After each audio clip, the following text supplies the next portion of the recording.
Board Insiders, your snowboard resource. Oh, that tree drop. Which one? The straight up and down one? Yeah, the one with the little thing on the end. Oh, the one with the branches on the end. That's elevator tree. It's dope. If you want to get up, and away. If you want to see somebody really ride it, go watch Brent though. He goes 100 miles an hour at that thing. Yeah, elevator tree's sick though. So this is Tyler Mathis and Brent Van Allen. We're with Board Insiders. We got an email at boardinsiders.com last night from a gentleman named Adrian. The email says, firstly, let me say rad site, guys. Thanks for the love. Just wondering if you guys will get your hands on the Never Summer Proto CT. Bing bing. We already have it.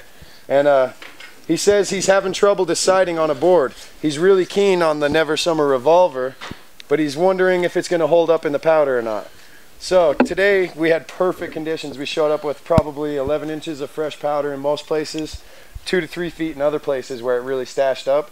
So it was perfect conditions for testing his question today. So first thing this morning, I jumped on the Revolver. And one thing I can say is that it's a super soft board and it's really easy to pull up the tips in the powder. Yeah, Revolver did play very easily, get great pop, better for jibbing, awesome for control, and held up well, and actually kept me out of the powder a decent amount. So another thing, I rode the Proto next, and in the powder it's a little bit stiffer board. So it still rode the powder just fine, but it takes a little bit more powerful legs to pull the tip up and keep it up. So I'd say they both ride the powder really nicely, but in my opinion, it takes a little bit more powerful legs to ride the Proto in the powder. So if you're looking for a lazy powder ride, something that's a lot easier to do, maybe go with the Revolver.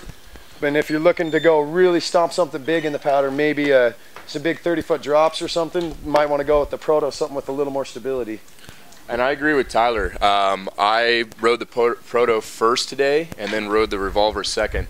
Our conditions today were a lighter powder in the morning and then a heavier powder in the afternoon. So we had a little bit of difficulties in the afternoon overall. That really was kind of tough riding the boards around. But overall, I preferably like the Proto more. I'm a heavier, faster rider, whereas I like to stomp huge and go big. So the Proto was a much stronger board for landing through that powder, plowing through it, fast speeds, and the Revolver was a powder board essentially, but it was slower for me as far as keeping the tip up, but it's much more for a relaxing, smooth ride, a little more surfing, and I had fun surfing some of the powder at slower speeds, and it was great for that. So I guess what we're saying is that both of these boards did outstanding in the powder. It just depends on what you're going for. If you're going to go for big, really hardcore riding, maybe trying to throw some fives off of something really big, you're going to want something with a little more stability that's not going to let you wash out. But if you're going for somebody who really just goes and rides the park most of the day, or goes and rides with all their friends, and then you get this big powder hit and you don't want to switch bindings, maybe you're going to want to stick with the Revolver because it feels like a little bit more of an all-around everyday board. So I agree. I hope we helped you with your question. If you guys have any more questions about anything that's not on our website, be sure to shoot us an email and we'll see what we can do to help you out. Thanks.